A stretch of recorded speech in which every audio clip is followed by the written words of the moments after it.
So I mentioned that the research on IT band syndrome is pretty inconclusive at this point. But these are a few things that I feel like have been successful in my treatment of runners with IT band syndrome that you can start implementing at home that hopefully will have success for you as well. The IT band again runs from the hip all the way down to the outside of the knee. It's common to have pain right in this area whenever you have IT band problems, and it's also common to feel tightness and sometimes to even be able to visualize the IT band from the tightness that occurs. It's a connective tissue, and so a lot of times the tightness that is the real problem is coming from the hip muscles, the TFL that I mentioned and the glute muscle. The TFL, if you find the front of your hip bone and go a little bit to the outside and down, that should be about where the TFL is. One of the first treatments that I often recommend for runners is treatment to decrease the tension in this muscle. There's two ways that I usually do this. The first is to find the TFL, to use a racquetball or a tennis ball, and then you place it on the TFL. And there's a couple ways you can go about self-massaging and mobilizing this area. If it's real tender, then start out on your back and you can rub up and down until you work out some of the knotting in that area. If it's not too bad, then you can use your body weight on top of the racquetball or tennis ball and complete the same thing, almost as if you're using a foam roller, which a lot of runners are comfortable with. So you again find that spot just outside the sharp point of the front of your hip. You go outside of that, that should be in the TFL. Use a racquetball or tennis ball to treat that area. Typically a couple minutes of this a couple times a week is the best way to go about it. The next thing that we do for the TFL is a stretch for the hip flexors, because that's primarily what the TFL does. Now before I get into showing you that stretch, it's important that you have good control of your pelvic motion. So the pelvis can move in two ways for the sake of this discussion. It can move forward, which is called an anterior or forward tilt, and that looks something like this, where the butt goes back, the belly comes out. The pelvis can also move backward, or a posterior tilt, and that looks something like this, where the butt gets kind of sucked in and the groin area gets puffed out. Okay?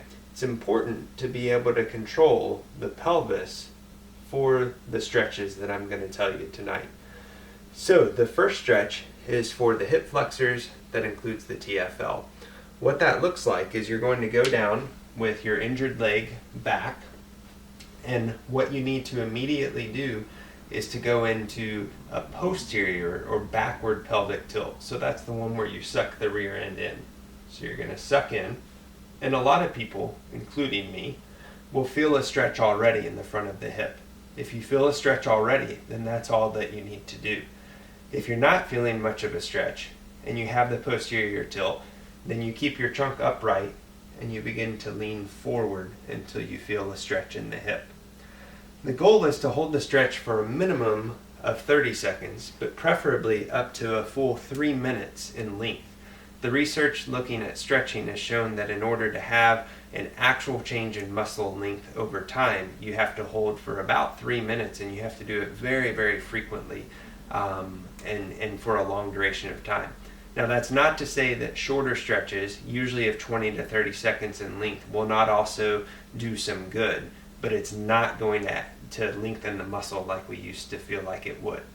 The other thing that you can do with this stretch, and I'll turn around in a second where you can see, so you can play around with your foot position. You'll always keep your trunk going forward, but if you move the foot, sometimes you can target the TFL a little bit more, and that looks something like this.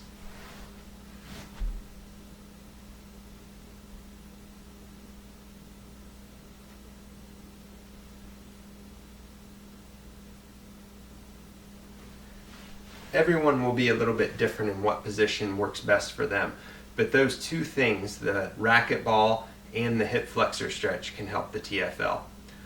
The next stretch is called the hardest stretch ever, or the pretzel stretch from the books that I've seen, and this is another one that looks at the TFL.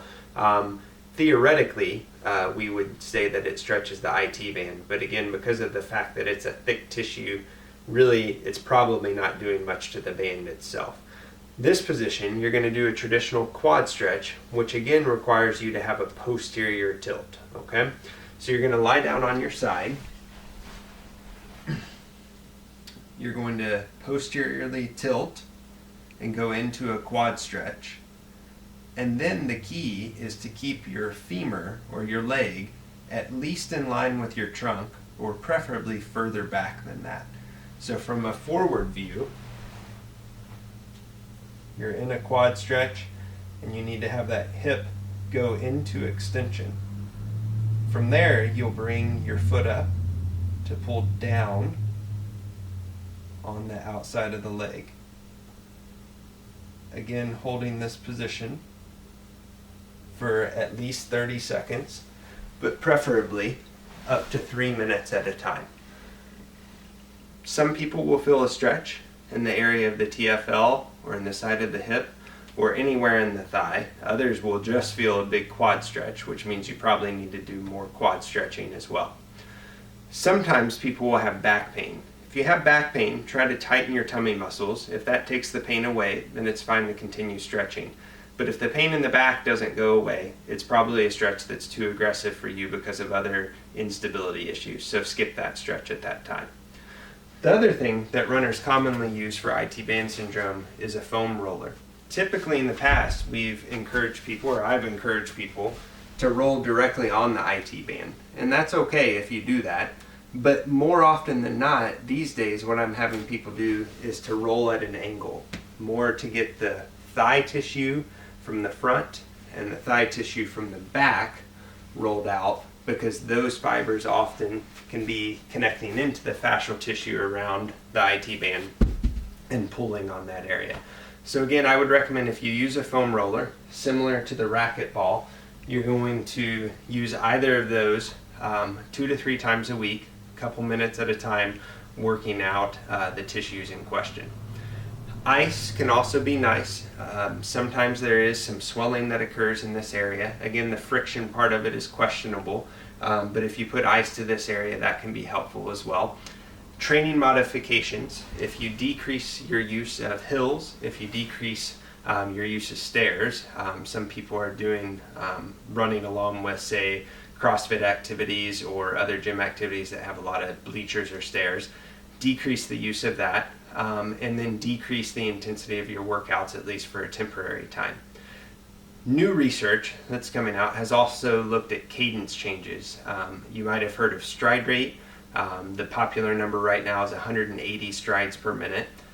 Oftentimes, runners who have injury problems will have a slower stride rate, which means that they're overstriding, which causes a lot of issues up the chain. And so one thing you might consider doing for IT band syndrome also is increasing your stride rate if you find that it's a pretty slow stride rate, especially slower than 160 strides per minute. The way you can count this is over 30 seconds. You can look at your watch or set a timer, count how many foot strikes you have on one side, so every time your right foot hits the ground, for 30 seconds, multiply that times 2, and that gives you how many times your right foot has hit the ground in a minute. Multiply that number by 2, and that gives you your stride rate overall.